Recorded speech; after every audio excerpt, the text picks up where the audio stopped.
مرحبا بكم في حوارات السياق. تهديدات بالقتل تلقتها عالمة الأنثروبولوجيا في المركز الفرنسي الوطني للبحوث العلمية فلورنس بلاكلر بسبب كتابها الصادر مطلع العام بعنوان الإخوان وشبكاتهم، والذي يعد وفق سياسيين وباحثين مرجعا عن تنظيم الإخوان وتأسيسه في أوروبا. عموما الدكتورة فلورنس بلاكلر متواجدة معنا على المباشر للمزيد من المتابعة حول هذا الملف. دكتورة فلورنس، مرحبا بك معنا. Thank you. الإخوان وشبكاتهم، ما الدافع وراء تأليفك لهذا الكتاب؟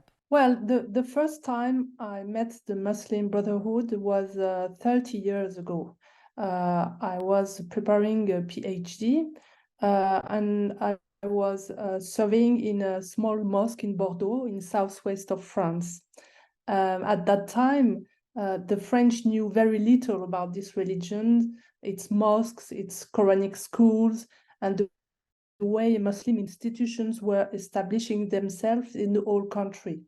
In 1992, I didn't know that I was entering a mosque run by the brothers, because obviously they didn't say who they were, they hid their affiliation.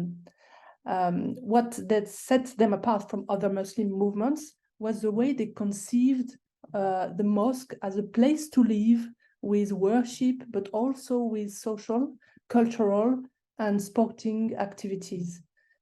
This was at that time completely new in France. I think what you will discover is the progression of brotherhood in Europe, with Muslims born in Europe. I think that has never been really addressed in social sciences. So I have been working on this for 30 years. So I think Muslims are not just Arabs in Europe. They are Turkish, they are from many, Pakistan, they are from many parts of the country. They also speak Berber. So this is a very particular context.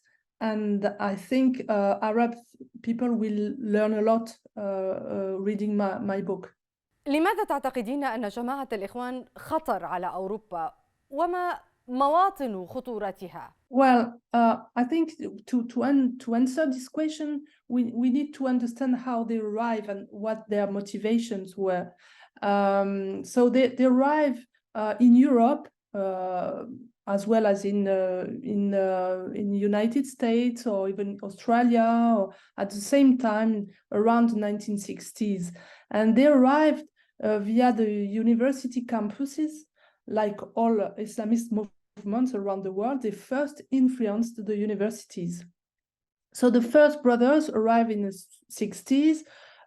They were representing several Islamist movements coming from Pakistan, from Iran, from other Arab countries, from Maghreb and Middle East. And they quickly split into two groups: those who wanted to return to their homeland to practice Islam in its entirety and overthrow the regimes in their countries of origins, and another group who decided to finally abandon their plans to return home and to stay in Western countries. And they choose to embark on a new mission to Islamize modernity, to progressively Islamize non-Muslim countries in order to establish an Islamic society through the world. So that's why they become rapidly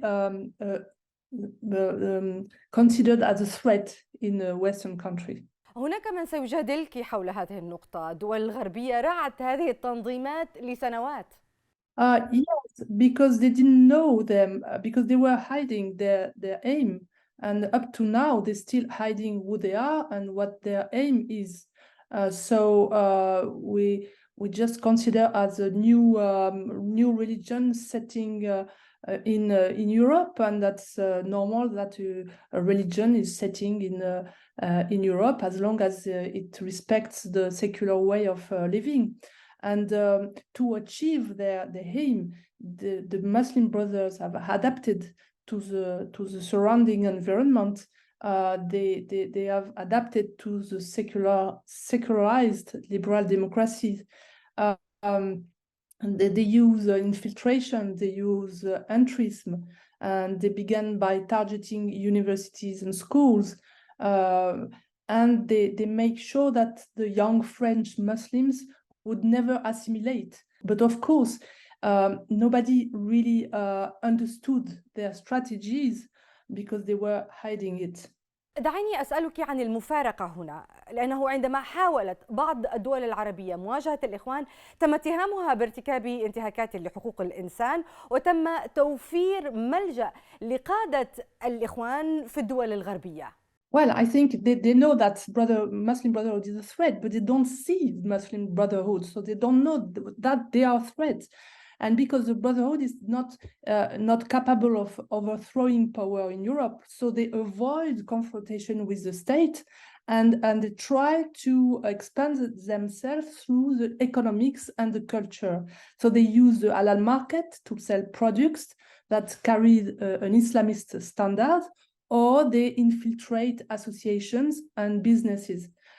They will advertise the hijab, making the European believe that it's a free choice. So they trick, they lie, they seduce, and we don't know in Europe, we don't know Islam exactly what it is. And so if they say, okay, so if you don't accept us, you are Islamophobic, but we believe it.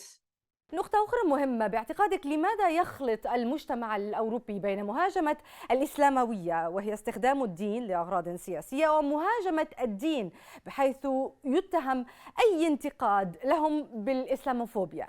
Yes, they progressively have imposed the idea that there is a structural Islamophobia of state. So they spend a lot of time, maybe 30 or 40 years, they're hammering that Muslims are not welcome in Europe, that secular France hates them because they are Muslims. So by this way, they take control over the whole population because it keeps it vulnerable, and they neutralize any criticism of Islamism by crying Islamophobia anytime it needs. So they use disinformation to, for example, to make the whole world believe that France treats Muslims in the same way as Germany treated Jews in the 1930s, before the Second World War. And so they make Europeans feel guilty by accusing them of being racist and Islamophobic. So much so that some of them go on the attack and kill Europeans, as they did at the Bataclan. So how can we neutralize the Brotherhood? We have to stop funding them. Europeans have to stop funding them because we found them through the fight against racism and Islamophobia. تحدثت في كتابك عن رابط بين الإخوان والإرهاب، وكيف تساهم رواية الإخوان عن تعرضهم للظلم عن غير قصد في التطرف. هل لك أن تشرحي أكثر؟ Well, the link is not immediate, but they create an atmosphere with very of distrust and which can favor violence. But they are not asking for violence because it's not efficient in European societies. So when it happens, then what they say is that it's because Muslims are mistreated. So it's normal, they act violently. And so they cry about Islamophobia. And so the European society is not able to cope because it feels guilty. من الجهة التي تدعم مشروع الإخوان في أوروبا؟ So outside we know that the Qatar and the Turkey are the main promoter of Islamophobic and funding for Muslim Brotherhood. We know also that in the European Union is funding by millions of euro each year groups who are supporting the idea of Islamophobia and the fighting against Islamophobia, which is a very very efficient device to spread the value of Muslim Brotherhood. So I wouldn't, and well, all the countries of the European Union will fund anti-racist groups, and so they think that they're doing good, but actually they are funding people who are fighting against our values. كنت ذكرت في بداية هذا اللقاء المناهج، ما هي طبيعة المناهج التي تدرسها جماعة الإخوان في المراكز التابعة لها في الغرب؟ Yeah, because they have free expression, so they can say everything they want. Nobody will say anything. It's freedom of expression here. But for me, Brotherism is a fundamentalist movement that does not have its own curriculum. It's more like a movement oriented towards the caliphate mission. Its role is to raise a worldwide Islamic movement.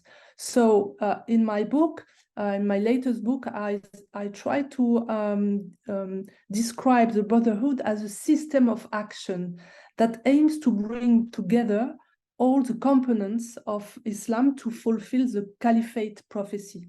So I'm more focused on the sociology of organizations to analyze what the Brotherhood wants to, and how they do, to impose a vision of the world, an identity that surpasses all others' identity, and a plan that should enable Islam to dominate everywhere.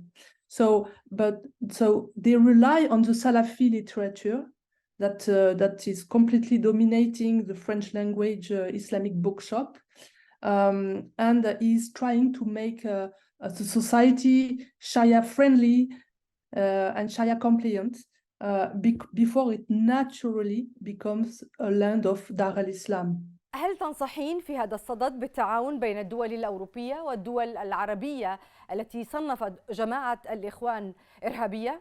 Yes, it could be interesting, but we have to be sure that we understand each other. I mean, we are secular countries. We do not adopt any fundamentalist view on Islam, and sometimes there is motivation to fight against Brotherhood, which are not our motivations. So it depends on the type of collaboration. If it's for democracy, for secularism in Europe, I think it's good, but otherwise we have to see. دكتورة فلورنس بيرجو بلاكلر، شكرا جزيلا لك للمشاركة معنا في حوارات السياق.